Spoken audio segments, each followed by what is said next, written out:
broadcast network, AFTERBUZZ TV. Over 20 million weekly downloads in over 150 countries, and your number one source for after-show entertainment.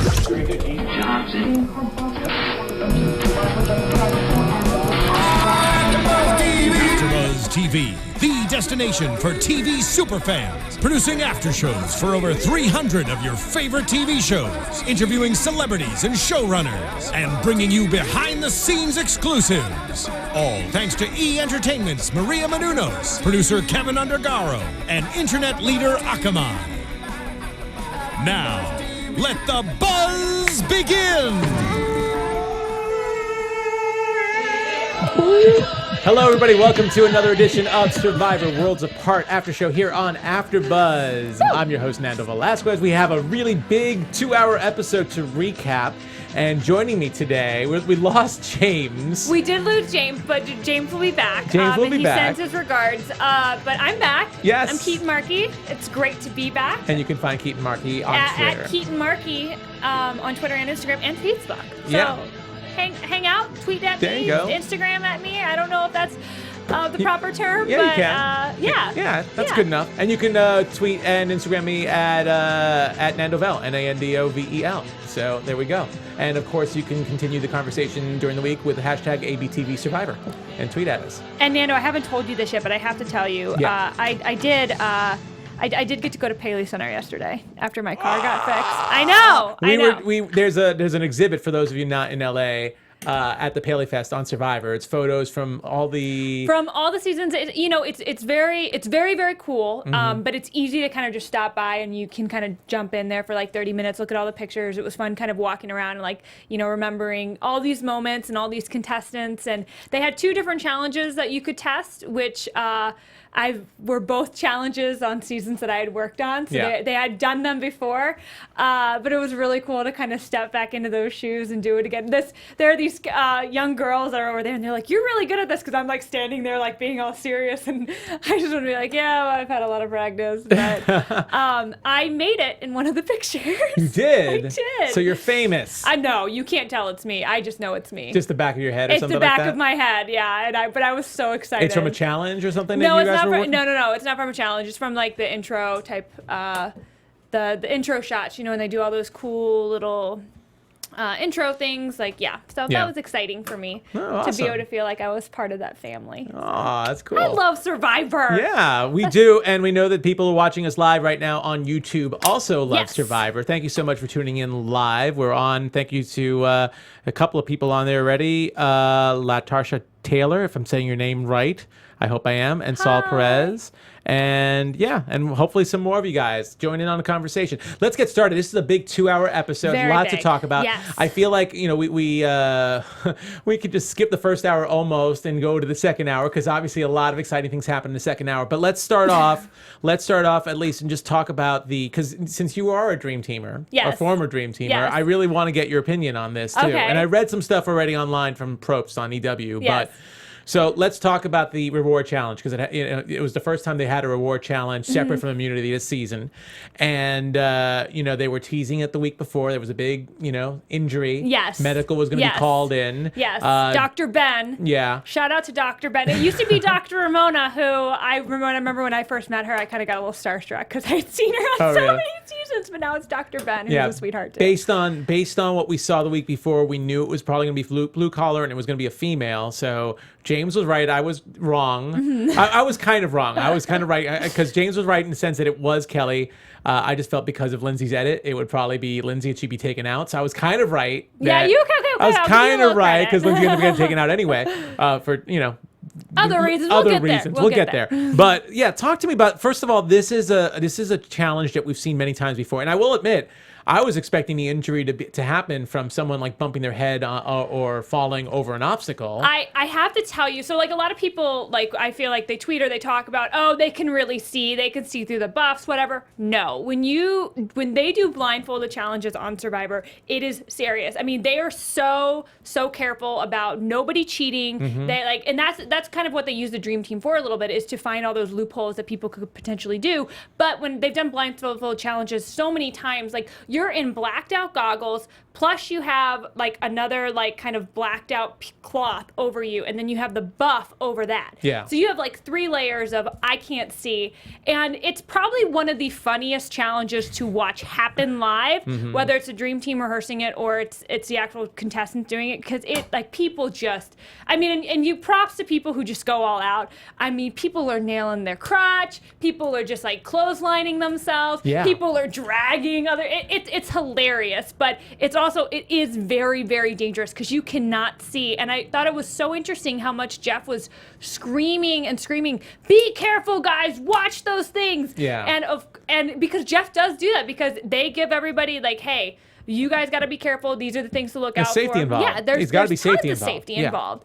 Because nobody wants to see anybody get hurt. Nobody. That's not. Even though some people are like, oh, they planned that because they want it to be more exciting. No, you don't want to see anybody get hurt because that could hinder the game and the stories that are going on in the game. So we want everybody to be safe. And so I just was crazy that Kelly just got freaking nailed. Well, yeah. I mean, well, first of all, like you said, it's hilarious even watching it on TV. I mean, I'm sure live's even better, just seeing people going all out. I mean, Shireen is like dragging Max behind her, and she's just going like, stomach first into these poles and everything. It was just hilarious watching her do it. One of my greatest memories as a Dream Teamer is seeing one of my fellow Dream Teamers run at a pole and literally hit it so hard that she flipped over it. Oh my God. And like took the other person with her. Like it's so funny. But but again, I think the injury, we were surprised, even though we saw a lot. I felt like we saw a lot in the previews last week and figured, it was obviously this was the challenge and everything, that we figured the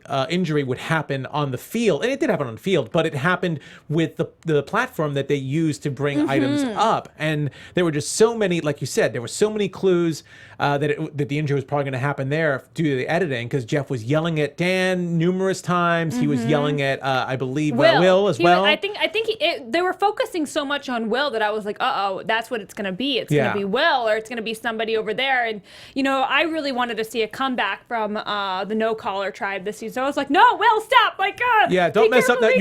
You can't get winded on this one. You're standing still. You're using your arms, and you're standing still. You can't get winded that easily. But Kelly and Sierra, Kelly and Lindsay both kind of got taken aback, but Kelly got the brunt of it. She got that big gash. Much blood. Bleeding through the bandana. Oh my God, there was so much blood. And I think like head injuries in general bleed a lot, but gosh, that looked so graphic. And to be one of her teammates on the bench, to see like from afar what was going on, that had to be terrifying. Yeah, I'm sure. Because you don't want to see your tribe, that anything happen to your tribe mates, because that could, I mean, an injury is the worst thing that can happen on Survivor. Absolutely. I will say, I mean, Kelly is a law enforcement officer. I believe she said she was an undercover cop later on in that episode, or later on in the second hour. She's very cool, calm, and collected. She wasn't panicking at all, considering all the blood. Nobody, as you said, they want to be fair, so nobody took their blindfolds off. Nope. They sent medical. I thought it was kind of funny to see medical treating Kelly while With she's her completely blindfold on.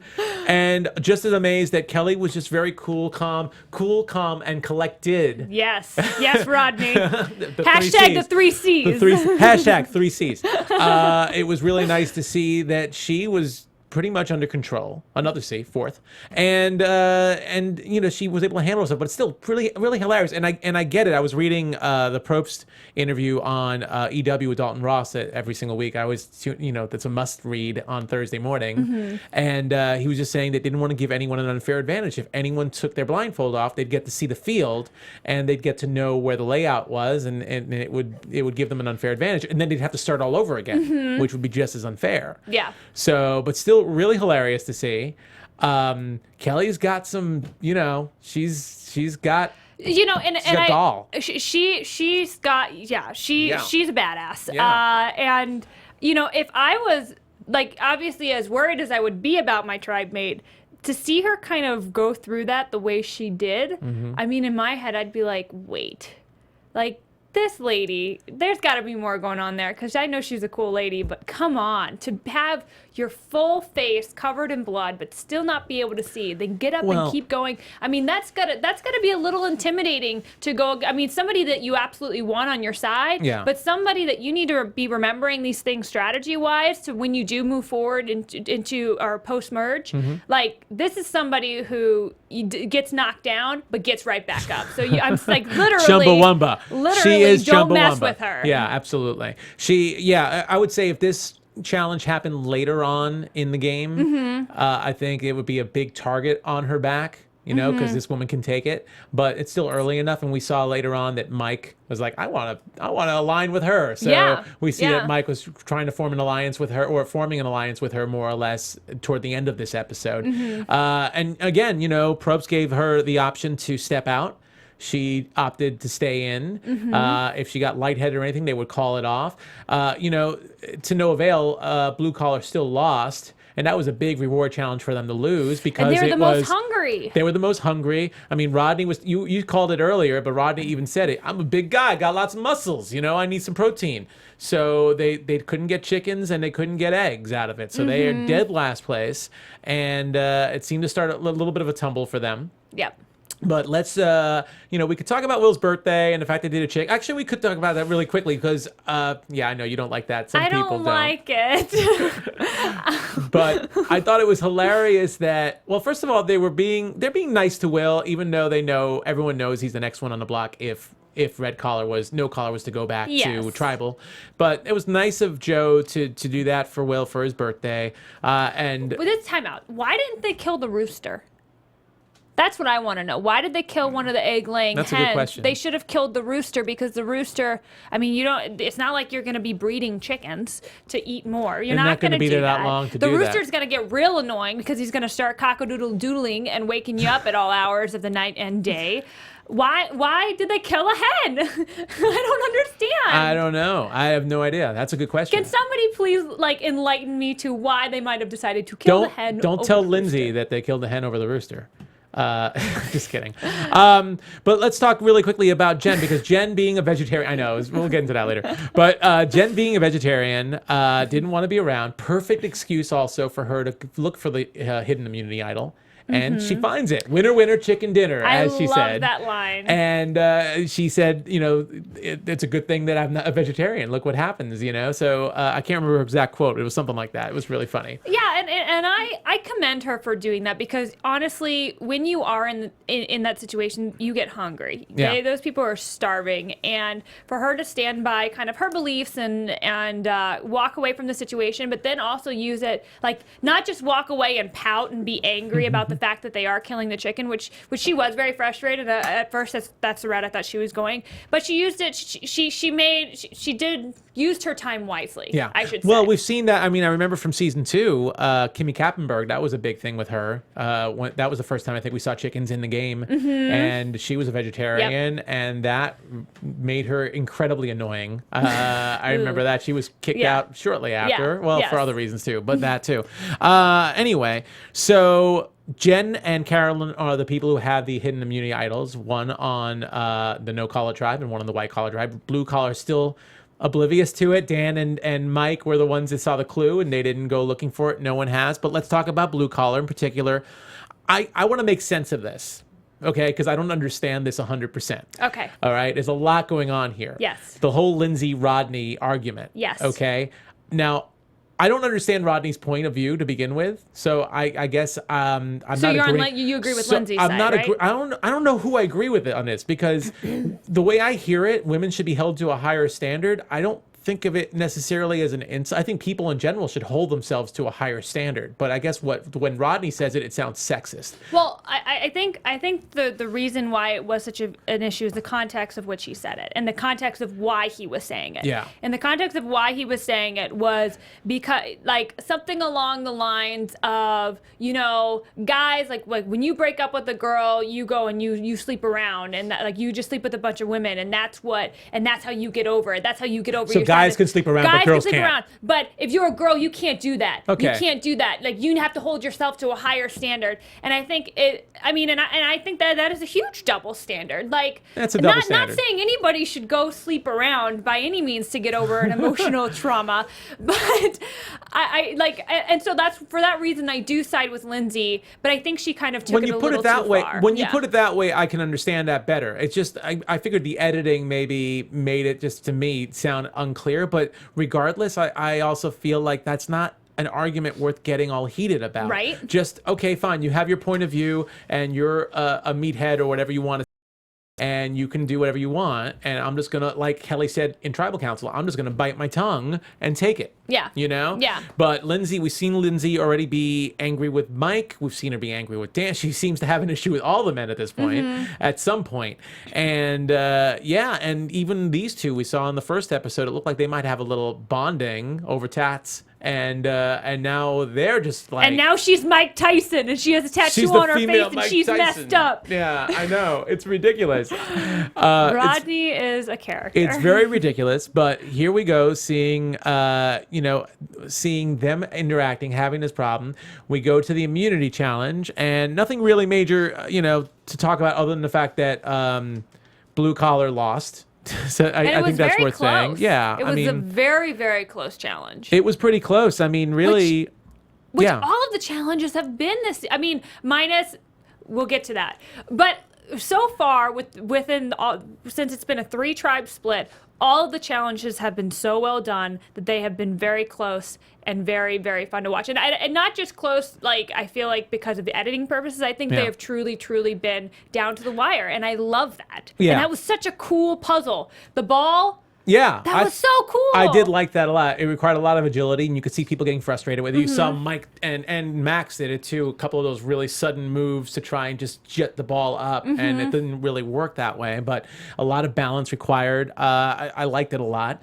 But, obviously, this was not as physical a challenge. It was more agility than some of the other past challenges have been. So, and of course, the other two tribes have had some protein, and Blue's been suffering. They're hungry. So, I think the cards were a little stacked against, Blue Collar on this one, and they go loser. They're going to lose their first person. Thank God. Of course, thank God, right? Because I think it'd be a rout if they didn't. It's still pretty tight, but with Blue Collar, but it's between Lindsay and Rodney. I do not know how Rodney talked himself out of that. I don't understand either. I thought for sure he was going home. I thought so too. And Rodney is a big, strong guy, but I really do feel Mike and Dan and Kelly can hold up the slack. And actually, let's not lie. Every single person on that team is pretty damn strong. Yeah. So I don't think losing Rodney on Blue Collar would really hurt them that much. Well, and it seems like right now Rodney's the one that's hurting the most because has so much muscle. He is suffering because he has no protein to kind of feed that muscle, which he needs more than the other people. Who might just like have more fat content than muscle content in their body. Is that I don't think that's right, but I don't understand how Rodney got himself out of that. And I would feel like if these guys knew this game, they would have to see a shakeup happening soon. Yeah. Within like the tribes, whether they stay at 3, but they had to have seen it coming, and so I don't know if that was the smartest move. But they did it, and Lindsay is gone, and now Sierra is going crazy. Yeah. So, and we saw they split the vote. I think that was a pretty smart way to handle it, to split the vote. Once we saw that, it was like I knew it was Lindsay because she was the more annoying of the two, I guess, as far as the tribe was concerned, and.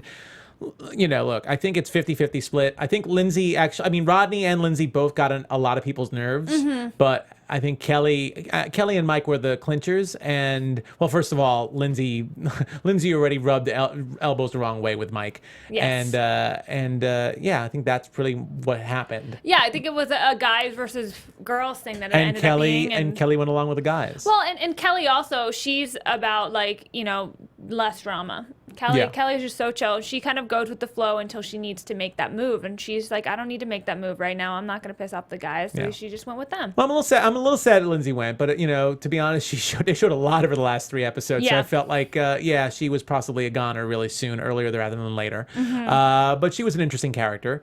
I would have liked to have seen her over Rodney, I think, honestly. Although Rodney's a really good player. The longer he stays in, the more dangerous he can be. I think we could see Rodney potentially turning into a Tony. Yeah. I mean, Tony at the beginning when we first saw him, we were all like, who is this guy? This guy is crazy. Like, hashtag Spy Shack. Like, I needed this. He's a little rough around the edges, and he's got to work on his social game. So do a lot of people in this season. But he does have the potential to be dangerous if he aligns with the right people. We'll see. Let's start talking about the second hour, because that's a good hour. First of all, of course, just really quickly, Sierra getting browbeaten a little bit by Dan in particular, Dan and Mike. It's like trying to like talk to her and tell her why they gave her 2 votes, which made sense, splitting the thing, but then telling her how she hasn't been holding her own. I'm sorry, Dan had this whole confessional where he was talking about Mike trying to give him advice about talking to women, where in that conversation, Mike was completely correct. Yeah. And Dan just, Dan, like, ugh. But Dan, in the first hour, we skipped over this, when he was first talking to Lindsay, said there's a way to listen to a woman or a way to listen to a man. And men like to, if you're talking with a man, you're listening to them, you want to fix things. But if you want to be with a woman, you want to emphasize. So he actually spoke wisdom that first hour. He did, but why did you not take your own frickin' advice when you started talking to Sierra and just, goodness gracious. Like, not only when they first came back from Tribal was he just drilling into... But then the apology... Yeah, but then the apology wasn't even an apology. The apology was like... What are you doing? The apology was the worst... Sierra said it. It was the worst apology ever. It was like, well, I'm sorry, but it's your fault because you did this or you did that. And if you didn't do that, then this wouldn't have happened. And I don't understand it. I don't understand it. That's Dan's ego getting in the way. And I think that's when Dan gets his moments of cockiness and then he forgets. And he's good at checking himself. But sometimes it's too late. He gets that self-awareness too late. Sierra has his number, and I think Sierra will be the downfall of Dan, mark my words. Yeah, but anyway, so we see little bits of who's on the outs on each tribe. So Sierra seems to be on the outs in the blue collar tribe. She'd probably be the next one to go because everyone else is aligned together. Shireen is just doing her thing, and although Carolyn wants to cut the head off the snake, off the 2-headed snake, I guess, and give it to Max, get rid of Max because she thinks Max is dangerous. Which makes me like Carolyn even more. She's smart. Yeah, which is weird because they had that alliance, but she just totally got disgusted with the nudity. We saw some more bottoms up from Shireen, but they're both kind of weird. Yeah, and then we know Will is on the outs.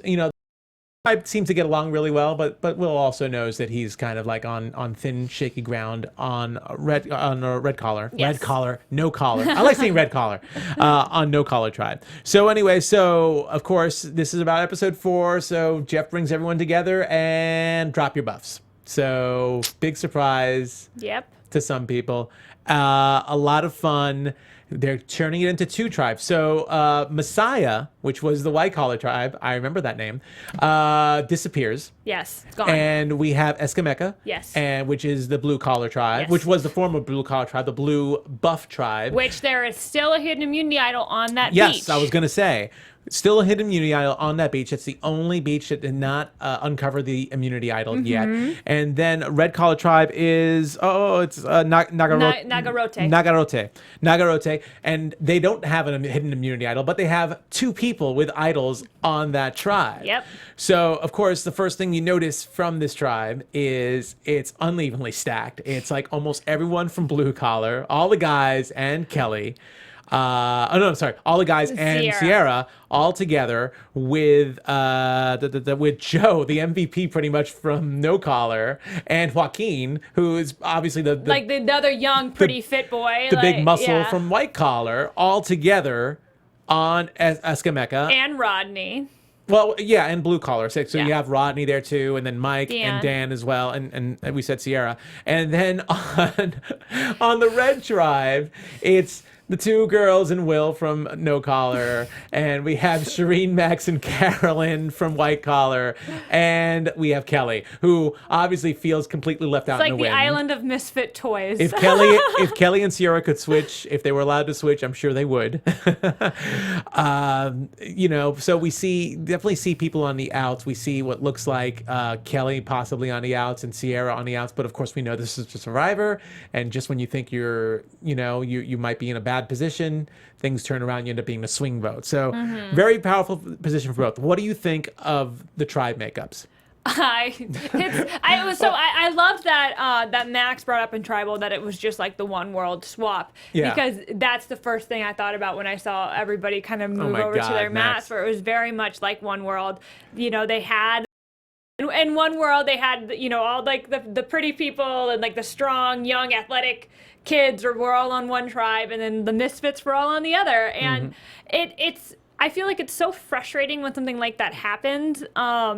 But then it also reminds you how Survivor is a reality show, and how the producers have no control, and what happens, and it's so interesting to kind of see that dynamic play out, and see, I would not be surprised, honestly, if somebody from that Misfit Toys tribe, Nagarote, is going to be the winner. I would not be surprised at all. Oh, yeah, me too. No, we'll get into that. I agree with you 100% at this point. I think because, well, first of all, look, when a tribe has not been going to tribal council that much, and they become lazy and dysfunctional like Blue Collar has been coming, and they don't play strategically as well as teams that have had to go to tribal council a lot more. So I can totally see it being Nagarote, because all the power players are in Escameca right now, and Joe's really smart. Joaquin's starting to grow on me a little bit. I mean, maybe because it's just showing so much of Shireen and Max. I was gonna say, they haven't really been showing Joaquin much since that first episode. Well, I thought he was going to be more of a villain, and after that original dilemma, we haven't really seen much of him. It's been a steady pace. So I don't know, but yeah, I really do see. We'll talk more about that. I have some ideas on that. But anyway, so really interesting makeup, and of course we go right into a reward challenge, and it's no contest. It's all physical. It's all physical. No freaking contest. Yeah. So Escameco wins pretty much everything, including all the stuff that was already on the Messiah tribe. Which, that's a huge reward. It's huge. I cannot believe that's what they... I mean, it makes sense. That is like one world. Oh my God. That is one world. It's one world. It's the haves versus the have-nots, pretty much. That's oh my gosh. That's what it's become. Like, what a great... And the Blue Beach had already been... they already kind of had a lot of great stuff. Yeah. So to get that on top of everything, I mean, I'm sure Rodney was like, did you guys eat all the eggs? Of course they ate all the eggs. But no, I mean, it's no contest. And then, honestly, I feel like that's kind of why this episode went a little, stagnant towards the end, because it's like, who's going to win the immunity challenge? Of course it's going to be the blue tribe. I want to say Blue Collar still. Yeah, but... well, of course. Well, let's talk, before we talk about the immunity, which, again, it's pretty heavy-handed who might win. Let's just talk about the makeups a little bit more, the makeups of both tribes. So over in Escameca, where Sierra was not happy because she had her three original members of the three guys that she doesn't want to be with are all there. She's stuck with the guys. But she's one girl and there's six guys. What a sausage fest of a beach. I know. And, I'm sure Joaquin, we've already seen Joaquin kind of checking out, So from the first episode. So we know that he's kind of got a little bit of an eye. So he could be a little bit manipulated, excuse me. Joe can also bond with women really well. So Sierra's in a really powerful position. And of course we talked already a little bit about the Dan apology, because Mike wanted Dan to apologize to Sierra to keep her in their foursome. Because if this was a unified tribe, if Blue Collar was unified, this would be no contest. Let's start knocking out the guys. Who's the biggest threat? Joaquin? Knock him out. Yeah. Yep. Or Joe or whatever. But unfortunately, they're not unified. They're all sloppy. They're very sloppy. They're very, very sloppy, and none of them are agreeing with each other. And Rodney's has a bromance with Joaquin that I He's think going to. We're going to see that. Yeah, we're we're going to to see see more that. next week. Yeah. But I don't agree with what Sierra did. Like immediately when they walked away, I feel like that was a little too it was a little too soon for her to be like literally the first time she's left alone with the new guys, she's like, oh my God, you guys, I hate these people. Well, da da da da da. It's like, are you kidding me? Like, Yeah. you don't trust these people? Like, what are you doing? I feel like even from the first episode with the whole Dan, when Dan and Lindsay were going at it, like she just cannot. She's another one that can't hide her poker face. Like her feelings, she wears her feelings on her sleeve a little bit. Yeah. So she just had to release tension right then and there, and she did. And you know what? The smart thing for her, probably even with Dan, was again just sit and take it and go, okay, we'll wait till tribal council, Yeah. and you'll think I'm with you, and then you'll be out. So, but Which I think, feel like she's starting to go that way a little bit, but Yeah. she's getting. I mean, it has to be tough for her to be on that beach with all those dudes. We'll see about that. On the other side, on the Nagarote side, The Island of Misfit Toys. the which is Island what of I'm gonna Misfit call Toys. them. That's actually a really good. That's really good. I like that. We have Shireen singing the national anthem. We have.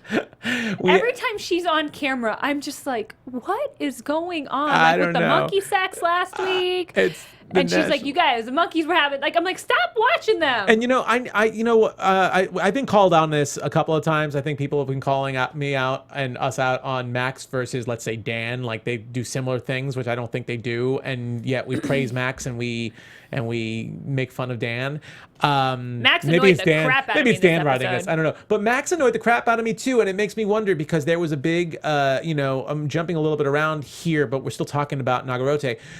Who's more annoying? Oh, is it Shireen now? Shireen does this. Oh no, but Matt's gonna get more annoying now. Shireen now. Max. Oh, it's like a race. I watched this episode on CBS Interactive on CBS.com where they have polls and stuff, and they said who's more annoying, Max or Shireen, and I voted myself, and surprisingly, I think it was like 83% said Shireen and 17% said Max, but I don't think that his edit has shown him as annoying until this episode. And I agree. I feel like we finally saw who Max really was, and dude, I mean, obviously that's what you're supposed to do if you get stung by a stingray. You're supposed to put your feet, or you're supposed to put the sting in boiling water. I mean, I can't believe he was. But this is the thing. I can't believe he was as like level-headed as he was. Like getting stung by a stingray. It happened to my brother, and he is like a big dude and like not kind of a sissy at all. And he was in so much pain and screaming, and then you had to put your feet, like that are already in so much pain, into boiling water and squeeze out the barb and the poison. It's bad. It's not a fun situation. But he like took it like a champ, and so I have to give him credit. But then nasty feet in the Nasty feet. like, why didn't you? Was there any other thing you could put it in? I don't know. Maybe that's all you could really handle. At least he had another pot thing. I don't know. That just grossed me out. I like bobbing it a little bit. No, it's pretty gross to see him do that. He did keep his cool. I mean, the one thing about Max, I think that's surprising, he doesn't show any emotion, and I think that's a good thing and a bad thing. And well, obviously, it hurt him. You can't trust this him. game because you can't trust him. He just shows he doesn't show too much. But the one thing, he keeps dropping knowledge on Survivor, like One World and everything, and it's just a little too nerdy. Just a little too Tough nerdy. nerdy to me, Max. I know, just pretty bad. Survivor nerdy to me. So, we see, and of course we see Carolyn just kind of like Sierra in a way. Carolyn's like, just ready to get rid of him. So she's ready to jump ship. So she doesn't really say anything till after immunity. I think challenge. she was a little more tactful about it. Than Sierra. And I think you that's obviously, that comes with patience. I think comes with age. And I think she's a very, very smart lady. And I think when she jumped ship was a great timing to jump ship. Yeah. And I think it was less of a target on her. Okay. So. Well, immunity pretty much. I mean, if it's worth even talking about the challenge, it was again a no contest. We don't have too much time, so I'd rather just skip to the good stuff. Yeah. Yeah, immunity, no contest. I mean, Escameca all the way. What I thought was really funny, and of course, even more more ironic, was Max's reaction, going, "Oh, the hardest part was trying not to smile at the end of it because he wants to do blindsides, he wants double crosses, he's excited for this part of the game. Now we're playing Survivor." He did the line for the second hour on the title, and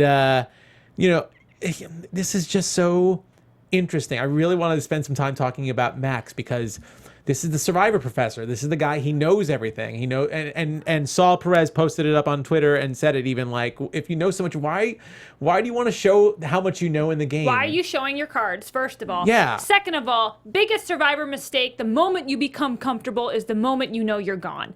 And Cherie was like, "Are you nervous at all?" And he's like, "Nah, we're fine. We're fine." And Cherie's, the moment you yeah. become comfortable is the moment you're blindsided. Well, I mean, and he should know that. Shireen went out of her way to try and get Kelly on her side, and it looked like for the most part Kelly was going to be siding with the white collars in that tribe until Carolyn opened her mouth and said, "I'm not with them." Yeah. And then Kelly realized smartly that she should go with just the majority. go with the majority. Don't piss anybody off. Yeah, absolutely. As long as it's not her, you know. But it really surprised me that Max and Shireen were doing this little like, I don't know. It's like they were like generals talking on the side, and their social game, I realize now, is incredibly lacking. I mean, Shireen we kind of can tell. Max, again, this is, really feel like the first time that we've actually seen what he was really like out there. And now I understand why people were getting frustrated with him. And I also, for a while, I was like, why is he pairing up with Shireen? Like, I was like, why? Like, what brought those two together? It seemed very odd to me, but now I think get it's just it. their love of Survivor, the fact that they can talk in a language that nobody else can talk because they know specifics from every single season. I mean, look, I as fans, we know quite a bit too. I've learned not to memorize every single thing, so every now and then I get something wrong. But yeah, like Jen was even like, it's like trying to figure out the Chicago Bulls game from October 16th or whatever in 1996 or something. There's some people that are that fanatical, and there's a certain level where it starts to be a detriment. And also, I think Max is somebody who loves to study the game, and I think he prepared for it. I mean, he looks like he's in good shape, and he definitely seems to know how to handle himself, and he definitely has the emotional, like not showing emotions and trying to be even keel and not show leadership right away down. But ultimately, he's the guy that wants to go to the blackboard at the classroom and start writing everything down. And he even said it in tribal council. He needs like his own alone time. Yeah, and that's why he got nude. Before I'm gonna get naked so people don't want to hang out with me. Yeah, but that's the thing. If you're a human being who has to push people away at some point, that's gonna rub people the wrong way on Survivor. Thank God he didn't try to do Big Brother, because there's no way to escape or have your own time on Big Brother. Yeah, you can't escape in that one at all. He could never be a Big Brother contestant. But I think he was just completely. I think honestly, I think Shireen had a lot to do with it, because I think finding a kindred spirit like Shireen, an oddball like Shireen as well, he found someone to bond with. And maybe when he thought he was playing his social game, no, he was just hanging out with the only other wacko in his group, as opposed to really connecting with everybody else. Because Shireen obviously doesn't have it together too, because we know that she's also on the chopping block. Yeah. So again, the question was, who do we get rid of first, Max or Shireen? What do you think? I would have kicked off Shireen in a heartbeat. Yeah. A heartbeat. I don't know why they kicked off Max. Sorry, Shireen. Yeah. I'm sure you're sorry, we don't want to eliminate you and hurt your feelings. I'm sure you're a great person in real life, but no. She's singing, I would just... Well, you have a tribe of all women and Will.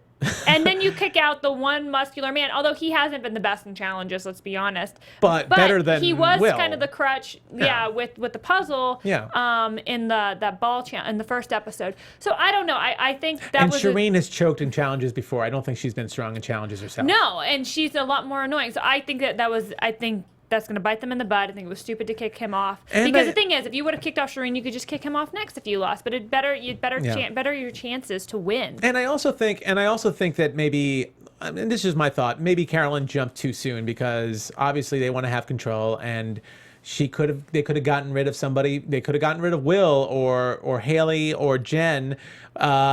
If the white collar tribe stayed together and had Kelly, and then they could concentrate on getting rid of her people too. Yeah. She could have flip-flopped it. Better to stay with your alliance as long as possible than flip. I don't know. I hope her and Kelly get together, because I like that duo. I really like that duo. I think they're both smart, well-seasoned women, and I think they could take it to the end. And those two together. I thought it was cool seeing Carolyn and Jen both talking strategy too, when they both don't even know the other has an immunity idol. I thought that was a kind of cool scene too, seeing the two of them. And I love Jen being. I just love Jen. Every episode, I like her even more and more, and I just feel like she's playing, I feel like, how I might play. Yeah. So I really enjoy her, and I hope she. And I love her. Yeah, I love her. Her commentary, I think, is what drive. I remember in Fans versus Favorites, the second Fan versus Favorites, it was Cochran's commentary that kind of drove the. And I think it's Jen's commentary that's driving this season. And she's not bad to look at either. I'm kind of growing. Yeah. You know, she lives in California. She lives in Southern California. You should look her up, Nando. Oh, I should look her up. Yeah. Yeah. Go sailing. Anyway, so and we were talking about this a little before. Let's just touch this really quick because we got to wrap up really soon. But you know, I just feel, and look, this might be a little sexist or whatever, but the women seem so much more together, and I think being a guy in that game, you always have to be careful when a bunch of women can bond, because I think their alliance usually is stronger than guys. Guys don't really align together in the same way that girls do. And I think that's because of the competitive nature of Survivor. Yeah. When a bunch of strong dudes kind of get together, then they start getting competitive, and they're going to want to knock each other off, I think. That's what I think. I think the men might be stronger than the women all around, like physically. There's not really a woman in this whole season that's very a physical threat that we've seen yet. That we've seen. Other than Kelly, obviously having a hard head there. It's Kelly maybe, but like I think their intelligence level is just like so much bigger. Yeah, we got a fly. If you're watching us live, we got a little fly in here. Like I don't want to freak out. I'm doing the Survivor panel. It's just a gnat, but come on, get out of my face. Yeah, I think for that reason, Nagarote right now, I think it has an advantage, even though it really is a matter right now of how many more tribal councils there are before the merge, and how many immunity challenges they might be able to pull off. Because I think do you want to get into predictions? Yeah, I think this is about the time to do predictions right now. So we're at that moment in time. And now, your AfterBuzz TV predictions. So before we continue, you did kind of leak it out for anybody who doesn't like to listen to or watch scenes from next week. We did mention something there. So tune out for 10 seconds. Then we see that little bond between Joaquin and Rodney. So they seem to have a little bromance going on. What else do you see? What else do you see coming up? Oh, goodness. For this group? Or what are you predicting? I'm predicting that I feel like we're going to have maybe 2 more episodes and then we're going to get a merge. Because this is the thing. I don't think they're going to let it play out that long where one tribe is just so stacked compared to the other. I don't think they're... But they always say that they have everything pre-planned and it never just turns out, you know... Yeah, no, and they do. So they don't know. They didn't know going in if it was going to be stacked this way. That's a good point. But like editing wise, I feel like they could. I don't know, maybe not. So I would say 2 more episodes, and then the 3rd episode will get the merge. Okay, fair enough. That's what I think we're gonna get, and I think we're gonna see Kelly and I think Kelly is the one to beat now. You think Kelly? You like Kelly? I love Kelly. I would put my money on Kelly. I think Kelly's a strong one. Everyone seems to be going for her right now, interested in her. And I like Joe. I think Joe has a lot of power in Escamega. We don't see it yet, but as long as the dudes keep fighting, I think Joe's going to stay under the radar. I think and Tyler like too. Joe. And Tyler too. I think actually is in a better place right now because the guys can all fight with each other, and he's like not as buff as the other guys. I think he can be a little smarter too. They don't see him as a very big competition, but I feel And his edit's been kind of small too in comparison. I think if the girls are smart, they're going to get Joe out. Yeah, it'll be kind of like an Aussie. It'll be kind of like an Aussie situation, I think. Because Joe is like this. He's so good with the ladies. Yeah. He's so good with the men. He plays such a great social game. But I think these ladies are a little too smart for you, Joe. I think the older women are going to find a way to get him out real quick. Great.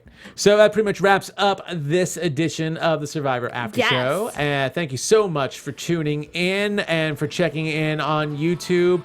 Please rate and comment on us on iTunes if you you're listening to us on audio, we are a new group, so we'd love to get some new comments in there. I haven't really had a chance to look, but next week maybe when we have more time, we'll read some of the comments because we haven't really had a chance. But thank you to everyone who tuned in. Keetin, where can we find you? You guys can find me on Twitter and Instagram and Facebook at Keetin Marchi. I was like, where else am I?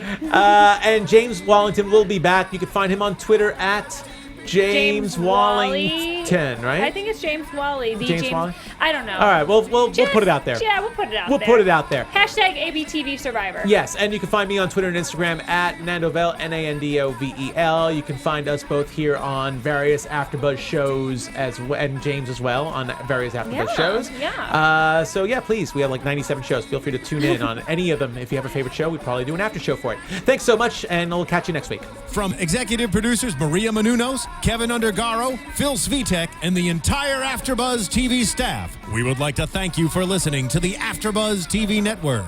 To watch or listen to other after shows and post comments or questions, be sure to visit AfterBuzzTV.com. I'm Sir Richard Wentworth, and this has been a presentation of AfterBuzz TV. Buzz you later. The views expressed herein are those of the hosts only and do not necessarily reflect the views of AfterBuzz TV or its owners or principals.